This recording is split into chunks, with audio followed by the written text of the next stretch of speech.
The rain tapped steadily against the lecture hall windows, a soft static that usually helped me focus. Today, though, it only competed with the restless pounding of my heart. I sat in my usual spot, third row, near the aisle, exactly where I always stayed. At St. Field University, I had one simple goal: remain invisible. I was Mia, the quiet girl who took perfect notes, never spoke unless called on, and blended into the background like a faint watermark. It was safe, predictable, or at least it had been until this semester. At the front of the room sat Elena, where I was soft edges and muted colors. She was precision and presence. Her dark hair was pulled into a sharp ponytail that swayed with purpose, and her glasses reflected the overhead lights, masking her expression from everyone else. Everyone except me, because I felt it, her attention, not a glance, not curiosity, something heavier, something constant. For weeks, it had lingered on me like invisible pressure, settling at the back of my neck. The moment she walked into the room, Professor Holloway's voice droned on about macroeconomic theories, blending into the rhythm of the rain. Around me, students drifted, heads nodding, phones hidden behind books.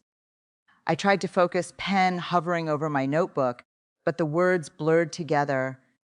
The air felt thick, charged with something that had nothing to do with the storm outside. I shifted slightly, adjusting my sweater collar, a nervous habit I thought I hid well. That's when it came again, that gaze heavy, unwavering. It didn't feel like someone looking at me. It felt like being touched, warm, deliberate, possessive. I kept my head down, pretending to write, but my body already knew. I knew exactly where she was without looking.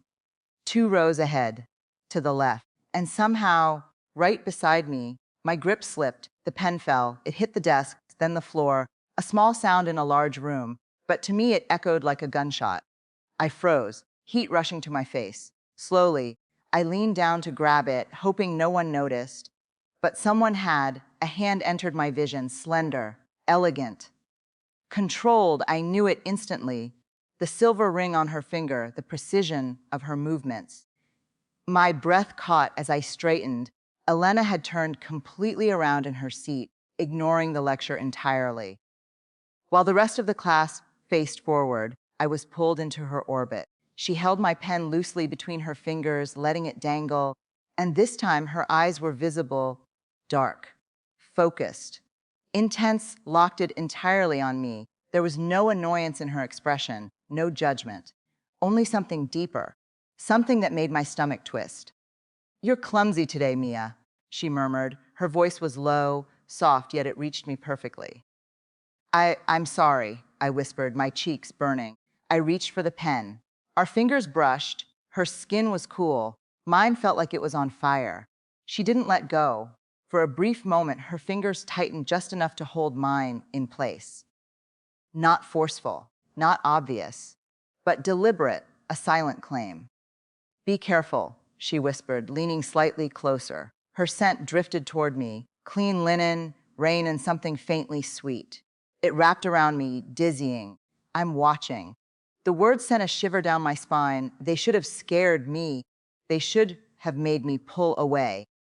But instead, my heart raced faster, louder, like it was trying to break free from my chest. Then she let go, just like that. She turned forward again, posture perfect, as if nothing had happened, as if she hadn't just unraveled me completely. The rest of the lecture blurred into nothing. When the bell rang, students packed up around me, their voices filling the room. I moved slowly, hands unsteady, trying to regain control. That's when I saw it. A folded piece of paper on my desk. I hadn't placed it there. I glanced up. Elena stood at the front, speaking casually with the professor. She hadn't come near me. Still, I unfolded the paper, my schedule, every class, every time slot, and circled my free periods next to Tuesday, written in sharp, elegant handwriting. Library, 2 p.m. Don't be late. My breath caught. No one had this. I kept it hidden in my planner, buried in my bag. The realization settled in slowly. This wasn't coincidence. She wasn't just watching me in class. She was tracking me. I looked up again. Across the room, Elena turned her head slightly, meeting my eyes. She didn't smile, didn't gesture. She only adjusted her glasses, a faint tilt of her head, knowing. She knew I had read it. She knew I understood. And she knew I wasn't going to run. I should have been terrified. Every logical part of my mind screamed warnings, boundaries, privacy, danger. But beneath that, there was something else, something quieter, something warmer.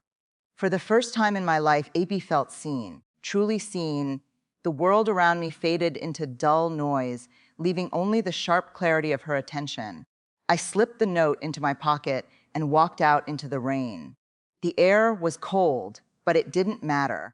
I could still feel her touch lingering on my skin, still feel her presence. I passed a mirror in the hallway and stopped. I looked the same, messy hair, oversized sweater. But my eyes, they were different, alive. Tuesday was 2 days away. There was time to think, to reconsider, to ignore the note, but deep down, I already knew I wouldn't. Because the truth wasn't that she was obsessed with me. The truth was, AB liked it. In a university full of thousands, the one person who stood above everyone else had chosen to focus only on me. And I wasn't ready to let that go. The game had already begun. And whether I admitted it or not, I was already playing.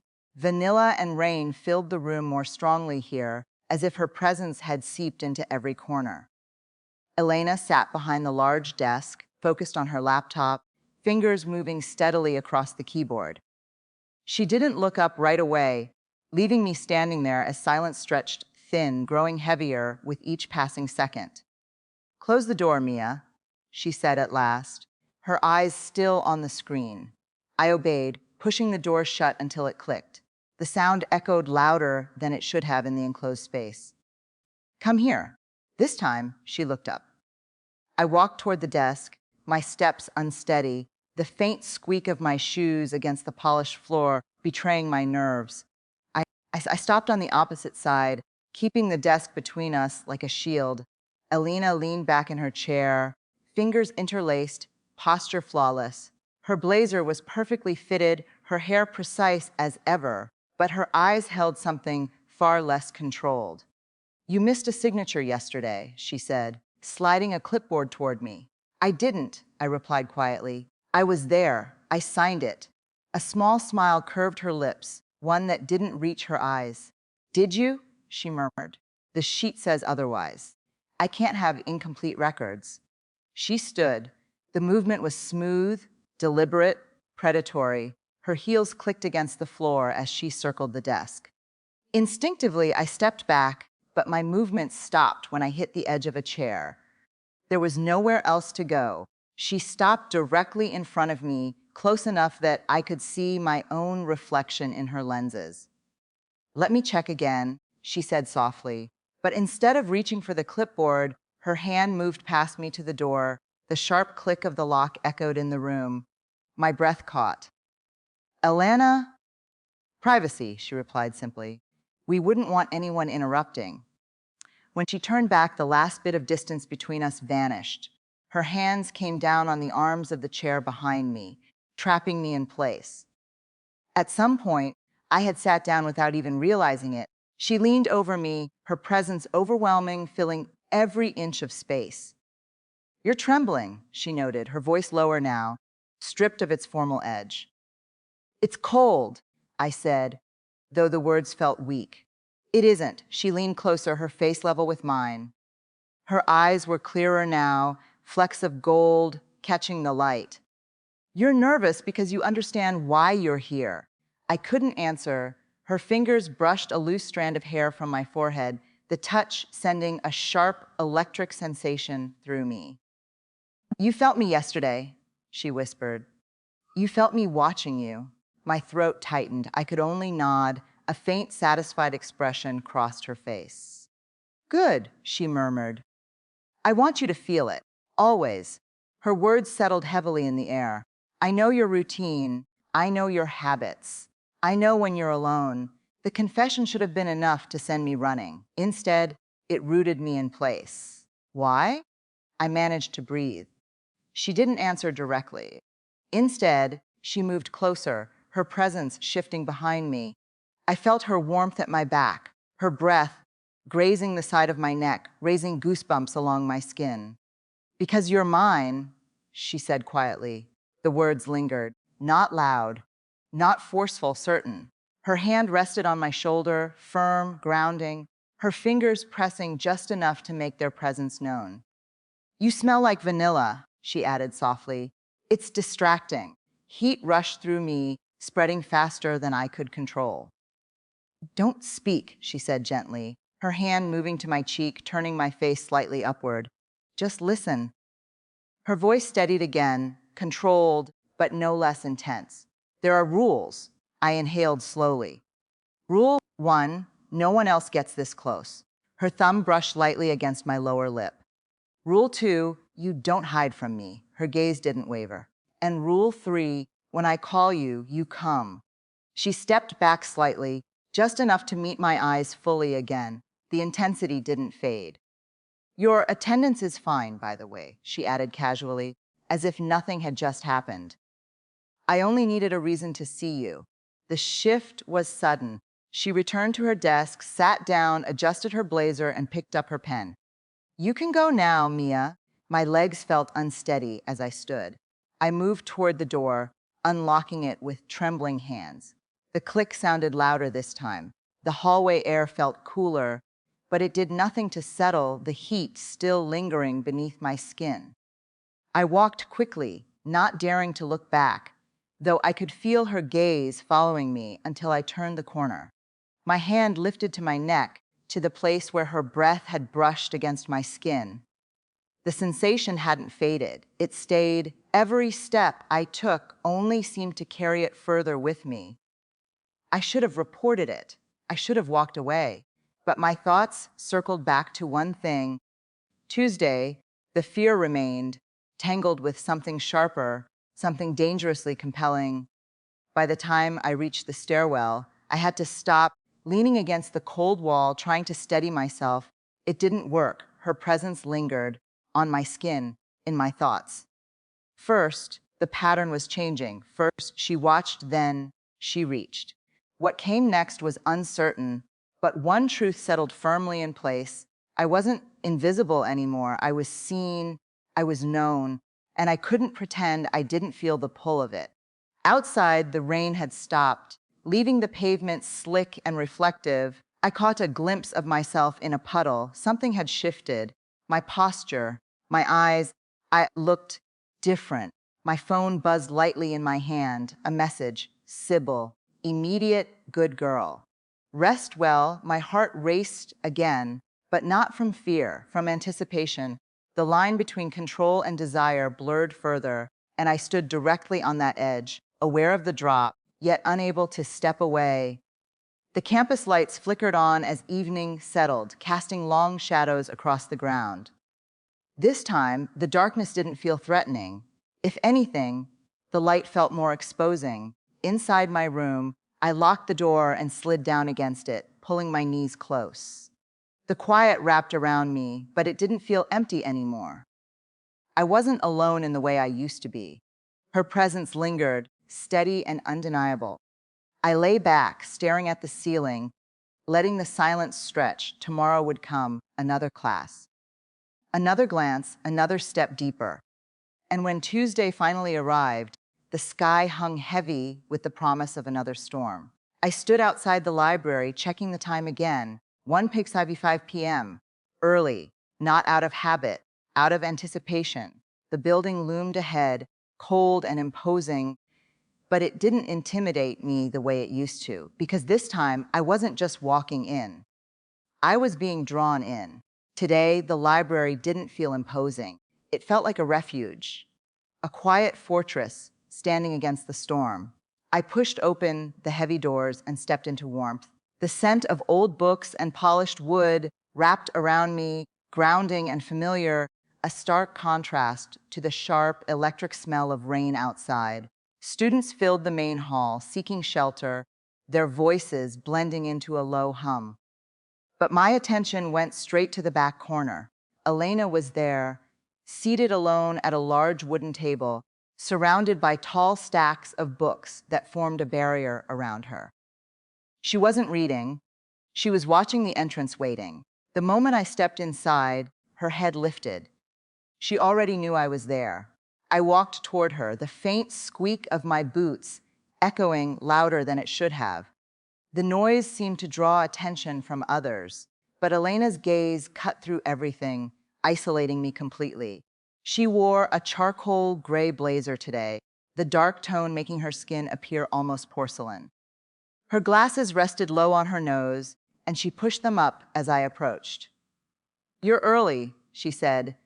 It didn't sound like criticism, it sounded like approval. "I didn't want to keep you waiting," I replied, taking the seat across from her. "There's no need to worry about that," she said, closing the book in front of her. "I would wait as long as it took if I knew you were coming." The words lingered between us, heavy and certain. I opened my bag, pulling out my notebook, trying to create some distance, some normalcy. It didn't help. Under the table, her knee brushed against mine. She didn't pull away. Instead, she pressed closer, a steady, deliberate contact that made it impossible to ignore her presence. I tried to focus on my work, but the words blurred. The silence around us wasn't peaceful. It was charged. Every small movement felt amplified, every breath noticeable. Outside, the wind picked up, whistling against the tall windows. The storm was building. Time stretched. An hour passed in that quiet tension. Every time I moved, she noticed. Every time I glanced down, I felt her eyes follow. It was like moving in sync without meaning to, a silent rhythm binding us together. Then the lights flickered. At first, it was subtle, a dimming that made people glance upward. A murmur spread through the room. The storm intensified. Rain slammed against the windows, loud and relentless. Wind rattled the glass, turning the calm interior into something fragile. Students began gathering their things, urgency replacing quiet focus. The librarian's voice crackled through the intercom, announcing an early closure. Panic stirred. I reached for my bag, but Elena's hand closed around my wrist, firm. "Certain, don't," she said. "The library is closing," I replied, confused. "Let them leave." Her voice remained calm, steady, untouched by the rising chaos. "It's not safe outside. Stay." She didn't look at anyone else. Only me. Before I could respond, the lights flickered again, harder this time, then went out. Darkness fell, broken only by dim emergency lights along the floor. Shadows stretched long across the shelves, turning the space into something unfamiliar. A few students gasped, rushing toward the exits. Elena didn't react. She stood smoothly, moving toward me. "Give me your hand." I hesitated for only a second before placing my hand in hers. Her grip was warm, steady, reassuring. She intertwined our fingers and guided me away from the open space, deeper into the narrow rows of shelves. Her hand shifted to my back, directing me gently but firmly.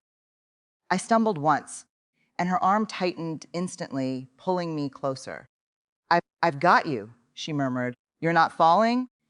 We reached a secluded alcove tucked between tall shelves, a hidden corner that felt separate from the rest of the library.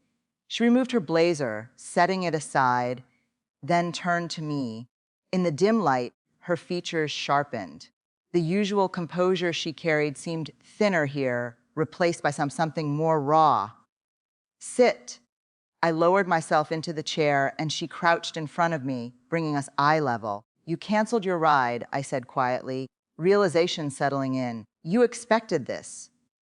"I checked the weather," she replied calmly. "I knew the storm would get worse."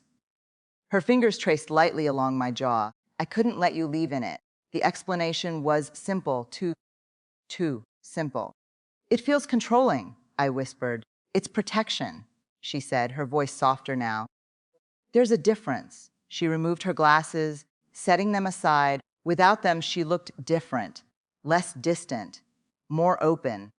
But her gaze was even more intense now, nothing left to hide behind. She stepped closer, placing her hands on my shoulders. "You're tense." Her thumbs pressed gently, easing the tightness there. Relax. You're safe. The words settled over me, but something inside resisted. It feels like I'm trapped, I admitted. She didn't pull away. Instead, she leaned forward, resting her forehead lightly against mine. If this is a cage, she said quietly, then I'm inside it with you. The honesty in her voice stilled something in me. Outside, thunder crashed, shaking the building, but here, in this small hidden space, everything felt contained, focused, intentional. I searched her expression for something unstable, something I could reject. I didn't find it, only certainty. And something deeper, something that looked like devotion. My hands moved before I could stop them, gripping the fabric of her shirt, pulling her closer. She inhaled sharply. Tell me to stop, she said, her voice rougher now. And I will. The storm raged beyond the windows, rain lashing violently against the glass. I looked toward it, then back at her. Stay. The word came out soft, but it carried weight. Relief passed through her expression, subtle but real. She closed her eyes briefly, exhaling before leaning down and pressing a gentle kiss to my forehead. It wasn't urgent, it wasn't demanding, it felt careful. Stay here, she said quietly. I'll be back. She disappeared into the shadows between the shelves, leaving me alone in the dim light. I sat still, her presence lingering around me, in the scent of her blazer, in the warmth she had left behind. The storm outside continued, loud and relentless. But inside, everything felt suspended. When she returned, she handed me a bottle of water and sat close enough that our legs touched again. We didn't speak. We just listened. The rain wrapped around the space like a steady rhythm, blurring the sense of time. Eventually, I broke the silence. Why me? She turned her head slightly, considering the question. Because you see me, she said. Her voice was quieter now, stripped of its usual edge. Everyone else looks past me. They see roles, expectations. But you actually look. Her hand rested over mine, steadying the faint tremor there. I don't want to lose that. The words settled deeply. I took a slow sip of water, my hand still unsteady, but her touch anchored it. Outside, the storm continued without pause. Inside, everything felt still. Not empty, not quiet, but held. We sat together in the dim, quiet shadows of the library. Two figures tucked away from the world. Slowly, I leaned my head against her shoulder, exhaustion finally catching up to me after everything that had happened. She stiffened at first, caught off guard by the contact. Then she softened. Her arms slipped around me, drawing me closer, holding me securely against her side. Sleep, she whispered gently. I'll stay awake. And I believed her. She would stay alert. She would keep watch over everything, the doors, the windows, me. I let my eyes close, listening to the steady rhythm of her heartbeat. It was calm and strong, a quiet contrast to the storm that had shaken everything earlier. I drifted into a light sleep, not fully gone, but resting enough to feel safe. The library remained cold, but her warmth surrounded me. The world beyond those walls had been loud and chaotic, but here, her presence muted everything. For the first time, being hidden didn't feel lonely, it felt chosen. The rain continued outside, sealing us inside our own quiet space, and for once, I didn't wish for it to stop. Time passed. When I opened my eyes again, everything had changed. The storm was gone. No thunder, no wind, just the soft, steady drip of water outside. For a moment, I was disoriented. Then it all came rushing back. I was still in the alcove, still in the library, and she was still there. Elena sat beside me on the floor, her back resting against the bookshelf. She hadn't slept. Her eyes were focused, steady, watching me with that same intensity as before, but softer now, touched with something quieter. You're awake, she said. Her voice carried a hint of tiredness, but it was warm. I sat up slowly, rubbing my eyes. How long? 2 hours, she replied. She stood and extended her hand. I took it, letting her pull me up with ease. The storm has passed, she said, But the roads aren't safe yet. I checked my phone. No signal. Low battery. A flicker of unease stirred in my chest. I should go back to the dorms. Your dorm is across campus, she said, picking up her bag. Right now, that's not a good idea. Her tone made it clear there was already a decision made. You're coming with me.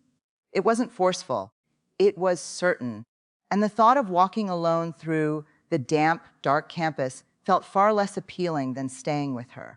We left through a side exit. A staff member near the door gave Elena a familiar nod as we passed. Outside, puddles reflected the dim sky, the air still heavy with leftover rain. She led me to a sleek silver car parked nearby and opened the passenger door for me, waiting until I was seated before closing it. The drive was quiet. Rain-streaked streets passed by in blurred reflections. I watched them through the window, my own reflection faint against the glass. Elena drove with steady focus, one hand on the wheel, the other resting nearby. Even in silence, her attention felt present, constant. When we arrived, the building stood modern and secure, glass balconies catching the fading light. She unlocked the entrance and guided me inside. The elevator ride was silent, the hum of movement the only sound. When she opened the door to her apartment, I expected something cold, something distant. Instead, it felt lived in. Warm lighting softened the space. The scent of lavender and paper lingered in the air. Plants filled the room, green vines climbing walls, small pots resting on shelves. It felt alive. Take off your shoes, she said, slipping out of her heels. I stepped onto the floor, warmth spreading through my feet. Everything was neat, perfectly arranged, carefully maintained, a reflection of her. You're still wet, she noted, turning toward me. You'll get sick. I'll bring something. She disappeared into another room, leaving me standing in the quiet. My eyes wandered to a bookshelf. Academic texts lined the top shelves, but near the bottom, a stack of sketchbooks caught my attention. I reached for one. Don't touch that. Her voice stopped me instantly. I turned, startled. She stood in the doorway, holding a folded white shirt. Her expression wasn't harsh, just guarded. Sorry, I said quickly. It's fine, she replied, stepping closer. That one isn't for you. There was a pause. Not yet. She handed me the shirt. Bathrooms down the hall. Take your time. I nodded and slipped away, closing the door behind me. Leaning against it, I let out a slow breath. The room was spotless. The mirror reflected someone unfamiliar. Hair damp, expression uncertain. I changed quickly, pulling on her shirt. It was far too big, the sleeves falling past my hands, the fabric soft and clean. It carried her scent. I paused for a moment, then stepped back out. She stood in the kitchen, pouring tea into 2 cups. When she turned, her gaze moved over me slowly. It fits, she said. It's huge, I replied quietly. It suits you, she answered. We sat on the sofa, distance between us that didn't feel real. I held the warm cup, letting it steady me. About today, I began. She looked at me calmly. You planned it. I did. The honesty didn't waver. The honesty didn't waver. I wanted time with you, she said simply, without interruptions. I hesitated, choosing my words carefully. It feels intense. Knowing how much you notice, it feels like I'm being followed. She leaned forward slightly, and that makes you uncomfortable. Yes, I admitted. A small, quiet understanding passed through her expression. If you truly wanted to leave, she said softly, you would have already. She stood, walked to the shelf, and picked up one of the sketchbooks. She returned and placed it gently in front of me. You were curious. I hesitated, then opened it, my breath caught. Every page held a drawing, me, in class. Walking across campus, sitting alone, even from earlier, resting in the library, each sketch captured something precise. Not just how I looked, but how I felt. I draw when I can't see you, she said quietly. It helps me remember. I turned another page, another version of me, another moment I hadn't realized anyone noticed. You've been doing this for a long time, I whispered. Since the first day, she said. Her voice remained calm, steady, certain. You sat in the third row.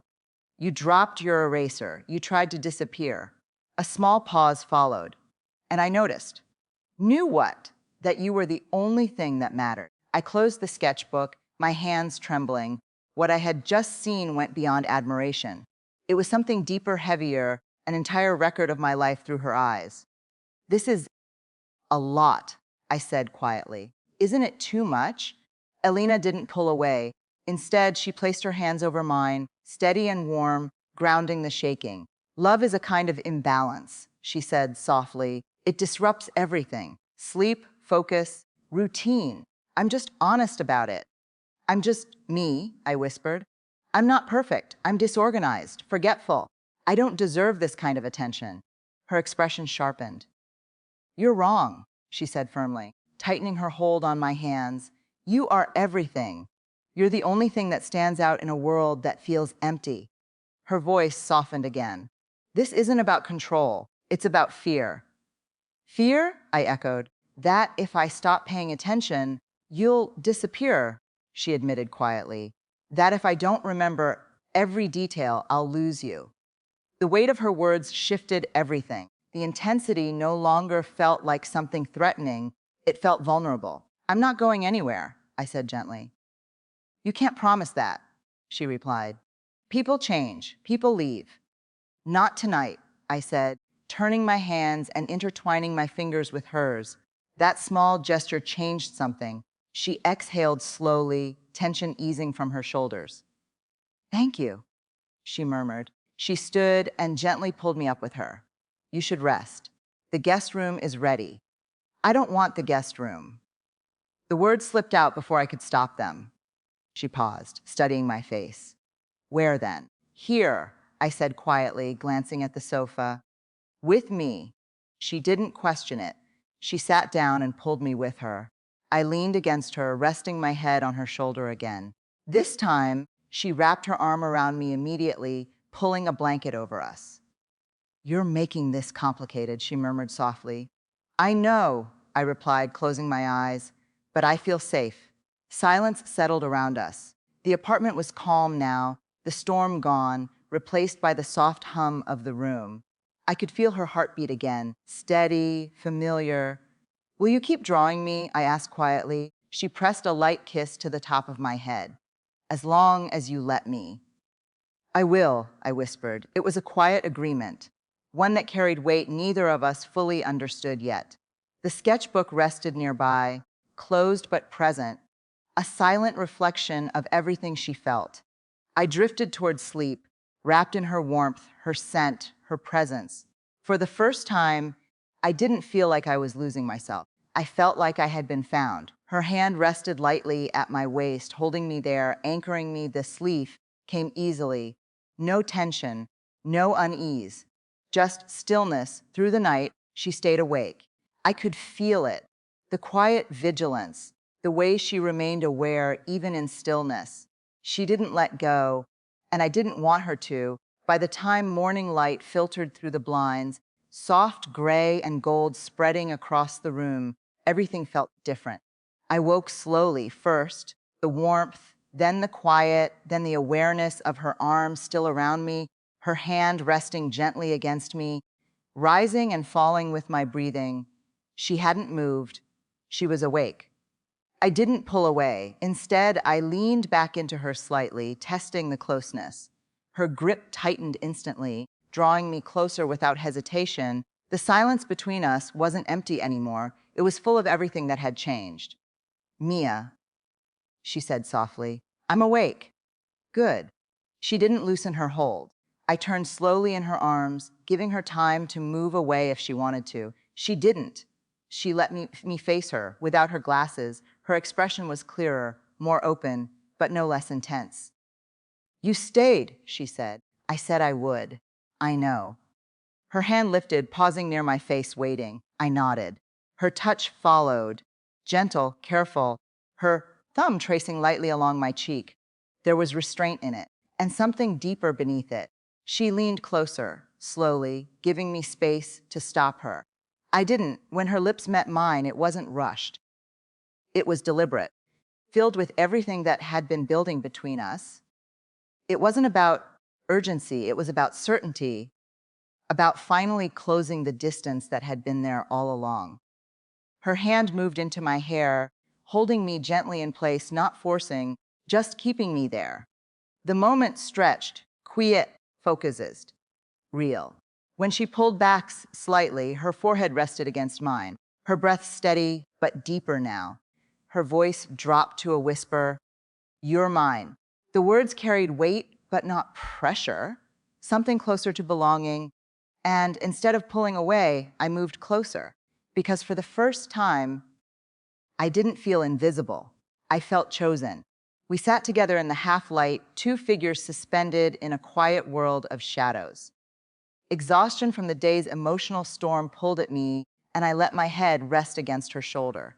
She tensed for a brief second at the contact, surprised, then softened, her arm slipping around me as she drew me closer into her side. "Sleep," she murmured gently. "I'll watch." And I believed her. She would watch everything, the doors, the windows, me. I closed my eyes, listening to the steady rhythm of her heartbeat. It was slow, strong, grounding, steady against the distant echo of thunder that still lingered in memory. I drifted into a light, fragile sleep, comforted by the certainty that when I woke, she would still be there. The library had been cold, the world loud, but in her arms there was warmth and quiet. For the first time, I didn't feel lost. I felt held. Rain continued to fall outside, sealing us away from everything else. I didn't wish for it to stop. Let the storm rage, let the world blur and fade. As long as I had her, I was safe. When I woke, the silence felt different. The storm had passed. No thunder, no wind, just the soft, rhythmic drip of water beyond the windows. For a moment, I was disoriented. Then everything came rushing back. I was still in the library alcove, curled into the chair, but she was still there too. Sitting beside me, back against the shelves, watching, she hadn't slept. Her eyes were bright, focused, locked on me with that same unyielding attention. "You're awake," she said softly, her voice rough with fatigue but warm. I sat up slowly, rubbing my eyes. "How long?" "2 hours." She stood and offered her hand, pulling me up with steady ease. "The storm has passed, but the roads are flooded. Transport isn't running yet." A flicker of panic stirred in me as I checked my phone. Low battery, no signal. "I need to get back," I said quietly. "It's not safe," she replied, calm and certain. "You're coming with me." It wasn't a suggestion. It was a decision already made, and I didn't argue. The thought of walking alone through the aftermath of the storm felt distant and unappealing. Not when she was here. Not when I could stay within the safety she offered. We left through a side exit. A janitor nodded at her with familiarity. She guided me to a sleek car parked nearby, opening the door and waiting until I was seated before closing it gently. The drive was short. Quiet. She didn't turn on the radio, didn't speak, but I could feel her attention. Constant, unwavering. When we arrived at her apartment, I expected something cold and controlled. Instead, it was warm, soft light, the faint scent of lavender and paper, greenery filling the space. It felt lived in, alive. "Take off your shoes," she said casually. I obeyed, stepping onto the warm floor, taking in the careful order of everything around me. Every detail precise, every object placed with intention. "Your clothes are wet," she noted. "You'll get sick. I'll get you something dry." She disappeared into another room, leaving me alone for a moment. I wandered slightly, drawn toward a shelf, until her voice stopped me. "Don't touch those," she returned, holding a neatly folded shirt. Her tone wasn't angry, just protective. "That one isn't for you," she added quietly. "Not yet." I took the shirt from her, nodding. "The bathroom's down the hall. Take your time. I'll make tea." Inside, I leaned against the door, catching my breath. The mirror showed someone unfamiliar, flushed, unsettled, changed. I changed into her shirt. It hung loose on me, oversized, but it carried her scent. Familiar, comforting. When I stepped back out, she turned, her gaze shifted, darkening slightly as she took me in. "It fits," she said softly. "It's huge," I replied. "It looks better on you." She handed me a warm mug, and we sat on the sofa, separate but not really distant. The silence between us wasn't empty. It was full of everything unsaid. I took a sip, letting the warmth settle inside me. "About today," I began. She met my gaze calmly. "What about it? You planned it." I did. There was no hesitation, no denial. "Why?" "Because I wanted time with you." Her honesty was disarming. "It feels intense," I admitted, "like I'm being watched, all the time." She leaned forward slightly, her expression steady. "And does that frighten you?" "Yes," I said quietly, "but not enough to leave." A faint, almost sad smile touched her lips. "If you wanted to leave, you would have." She stood, retrieving a sketchbook and placing it in front of me. "You wanted to see." I opened it, and everything inside took my breath away. Page after page, me, moments I didn't know she had seen, details I hadn't realized anyone noticed. "I draw when I can't look," she said softly, "so I don't forget." My hands trembled as I closed it. "This is a lot." "It is," she agreed, "but it's honest." She reached for my hands, steadying them. "I don't do this to control you," she said. "I do it because I'm afraid." That word shifted something. Afraid of losing you. The vulnerability in her voice stripped away everything else. "I'm not leaving," I said gently. Her shoulders relaxed just slightly. "Not tonight." That was enough. She helped me stand, guiding me toward rest, but I stopped her. "I don't want the guest room." She looked at me carefully. "Then where?" "Here." A pause. "With you?" She didn't argue. We settled back onto the sofa, closed this time. She wrapped a blanket around us, her arm firm around my shoulders. "You're playing with fire," she murmured. "I know, but you're warm," she added quietly. And she was right. Time passed in stillness. No need for words. Just breath, presence, closeness. Eventually, sleep pulled at me again. She stayed awake watching, guarding. When morning came, nothing felt the same. Not the world. Not me. I wasn't invisible anymore. I was seen. And as we walked back toward campus together, her hand resting lightly at my back, I felt it clearly. I wasn't alone. "Chin up," she said softly. I lifted my head. "Let them look." And this time, I didn't hide. "Let them see who you're with." We stepped into the main plaza where students gathered between classes. Sunlight spilled across the brick ground, stretching long shadows in every direction. I felt exposed, like I was standing under a microscope, every movement observed, every detail noticed. Elena, on the other hand, moved as if the entire space belonged to her. Her posture was calm, her presence commanding, her confidence unshaken. She guided me toward the bench near the humanities building, the same place we usually waited before lectures. But before we reached it, a familiar voice cut through the noise. "Hey, Mia." I froze. Jason approached with his usual easy smile, a backpack slung over one shoulder, completely unaware of the tension tightening the air around us. I greeted him, forcing my voice steady, while Elena's hand at my back stiffened slightly, but remained in place. "I didn't see you yesterday," he said, glancing between us. He nodded politely at Elena, trying to keep things casual. "Storm was pretty bad." "It was manageable," Elena replied, her tone polite but cold, stripped of any warmth. Jason turned his attention back to me, unaware, or perhaps just realizing what he had stepped into. He mentioned studying, suggested coffee, something simple and ordinary, but the moment hung heavy before he could even finish. The temperature seemed to drop. He noticed it then, the hand at my back, the way I stood slightly behind Elena, the way her gaze fixed on him without blinking. It wasn't anger. It was a warning, quiet, controlled, final. "Mia is busy," Elena said. There was no room for argument. Jason faltered, tried to recover, but Elena stepped forward just enough to place herself between us. Calm on the surface, but tightly coiled underneath. Her schedule is full. Her focus is elsewhere.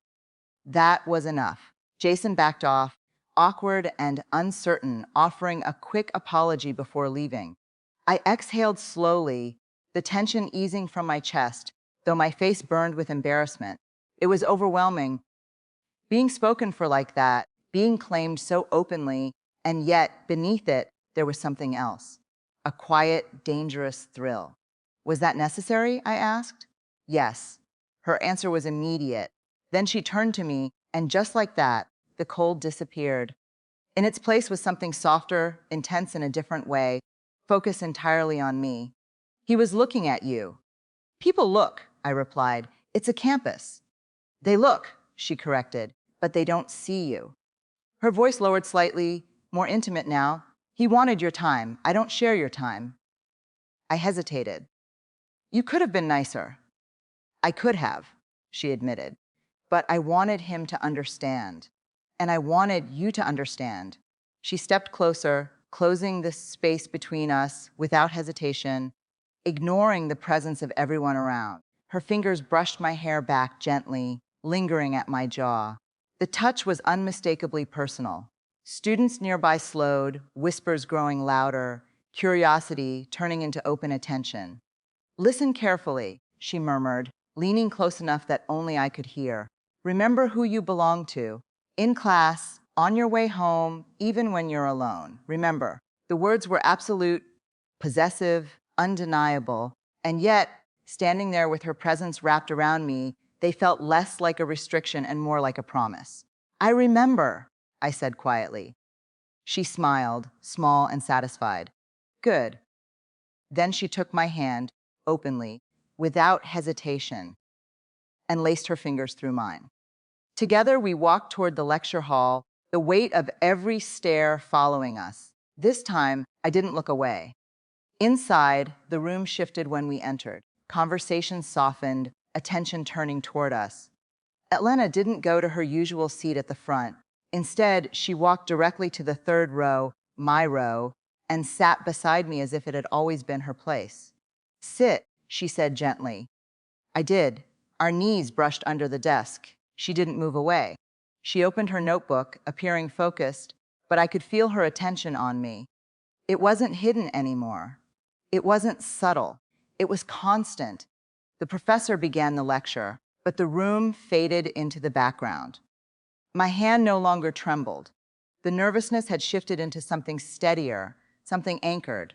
Slowly, deliberately, her hand moved across the desk until her pinky hooked around mine.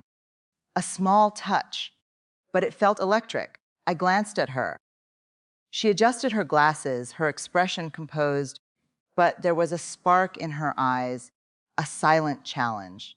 I squeezed her finger once, her lips curved slightly before she turned back to her notes. The lecture stretched on, but I wasn't bored. I was aware of everything, the warmth of her hand, the rhythm of her breathing, the quiet communication happening beneath the surface of everything else. When class ended, she didn't let go immediately. She packed slowly, keeping that invisible thread between us intact. Lunch? She asked. I have a shift, I replied. I know. I'll walk you. You don't have to. I want to. And that was enough. We stood. She released my hand as we reached the aisle, replacing it with her hand at my back again. Familiar. Steady. As we left, I noticed Jason sitting toward the back. He watched us, confused, uncertain, but he didn't approach again. Elena noticed too. Don't worry about him, she said quietly. He's irrelevant, and he was just background noise. We stepped into the hallway, bright and crowded, but I didn't feel overwhelmed. I felt shielded. Her attention surrounded me, not just watching, but guarding, clearing space, ensuring nothing reached me without her awareness. It was intense, heavy, but undeniable. As we walked together, matching steps, I realized something I hadn't expected. I didn't want to step away from it, because stepping away meant disappearing again. It meant becoming just another face in the crowd. This, whatever it was, meant I mattered. Thank you, I said as we reached the stairs. She stopped, turning toward me. For what? For claiming me. For a moment, she just looked at me. Then she smiled, Genuine, bright, transforming. She leaned in briefly, pressing a quick kiss to my cheek before pulling away. "You don't need to thank me," she said softly. "It's simply the truth." Then she turned and continued down the stairs, and I followed. We reached the library entrance. She paused there, looking at me with that same focused intensity. "I'll pick you up at 4. "Okay. Don't talk to anyone else," she added lightly, though there was meaning beneath it. "I won't." She held my gaze a moment longer, as if committing it to memory, then turned and walked away without looking back. She didn't need to. I watched her go anyway, then I turned and stepped inside the library. The space felt the same, but I wasn't. I was no longer the girl who dropped her pen in the first chapter. Something in me had shifted. I carried a quiet certainty now, a sense of being seen, of belonging somewhere beyond myself. As I walked to the circulation desk and clocked in, the librarian greeted me with a simple smile and a comment about the nice day. I returned it just as simply, but my thoughts were far away. Everything circled back to her. I sorted returned books, but my mind lingered on the memory of her presence, the warmth of her hand, the softness of her voice, the quiet intensity of her attention. I touched my cheek, where she had kissed me earlier, the warmth still lingering like a secret only I could feel. Even the smallest things around me seemed to echo her scent clinging faintly to my clothes, her presence woven into my thoughts. Time passed quickly. I didn't feel alone. Each time the door opened, my eyes lifted instinctively, hoping to see her. And when the clock finally reached 4, I was already waiting. She arrived exactly on time. No hesitation, no uncertainty, just her steady presence. When she asked if I was ready, I echoed her words with a quiet smile, and we left together. The evening air had cooled, but I didn't feel it. This time, I reached for her hand first. She noticed. Her gaze softened, and she acknowledged it with quiet approval. We walked across campus together, ignoring the whispers, the glances, the weight of other people's attention. None of it mattered. What mattered was the space we shared, the understanding between us, the way we moved in sync without needing to explain anything. Home was no longer a place. It was her. The campus lights flickered on as dusk settled around us. Shadows stretched, but I no longer feared them. I knew who walked beside me, who watched over me. The connection between us had deepened, grown into something steady and undeniable. 3 months passed. Winter replaced autumn, frost lining the windows and cold air filling the spaces between buildings. But inside the small cafe we frequented, everything remained warm. It had become our place, chosen carefully by her, positioned with intention, offering a clear view of everything that mattered. We sat across from each other, as we often did. I tried to focus on my work, but my attention drifted. Not because of distraction, but because of her. Her presence was constant, but no longer overwhelming. It had softened into something quieter, something balanced. Every so often, our eyes met. A small smile passed between us, unspoken reassurance that we were both still there, still connected. When she noticed my lack of focus, she called it out gently. She always noticed. I asked for coffee, but before I could stand, she was already moving.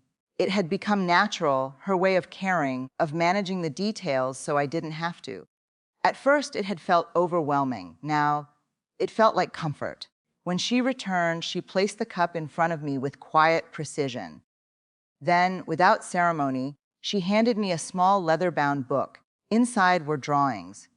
Not just images, but moments, memories captured with care, the day of the storm, walks across campus, quiet conversations, even simple, ordinary things made meaningful through her eyes. It wasn't just observation anymore. It was history, shared time, preserved. I realized then that what had once felt intense, even overwhelming, had changed. It had settled into something mutual. We understood each other now, not just the emotions, but the patterns, the silences, the small signals. We had learned each other. And in that quiet cafe, surrounded by the soft hum of the world moving on without us.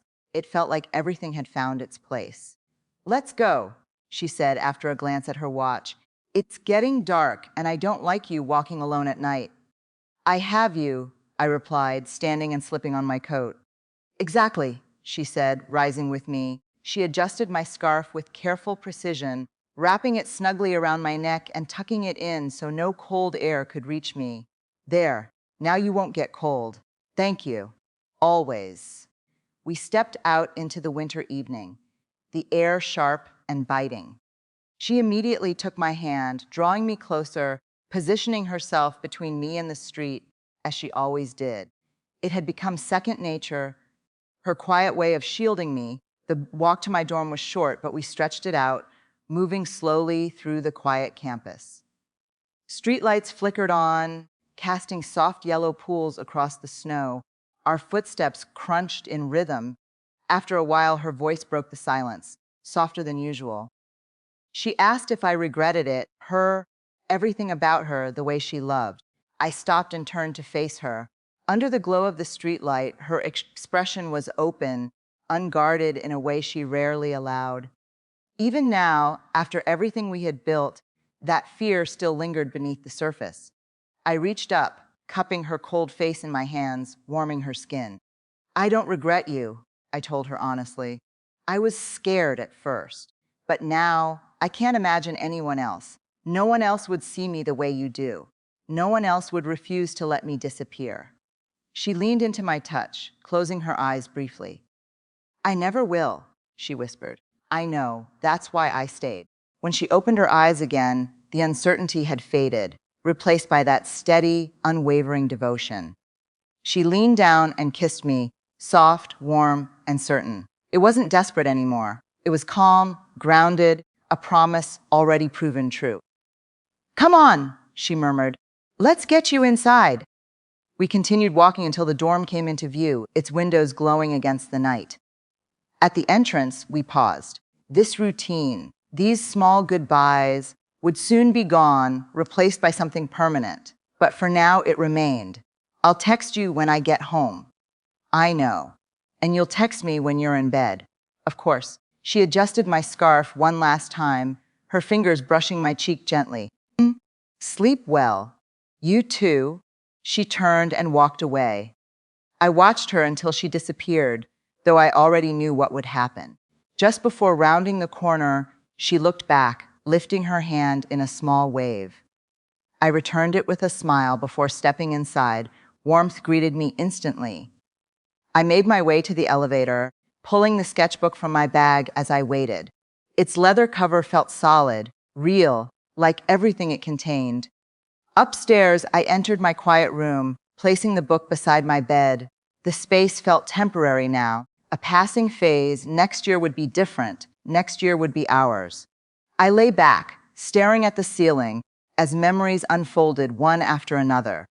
The lecture hall, the storm, the library, the apartment, the way everything had shifted so quickly, so completely. I had started as someone who wanted to disappear. Now I was someone who had been truly seen. My phone buzzed, a single message: "Home. Lock your door." I smiled and typed back, "Door locked." "Good night," her reply came almost instantly. "Good night. Dream of me." "I will." I set the phone aside and closed my eyes.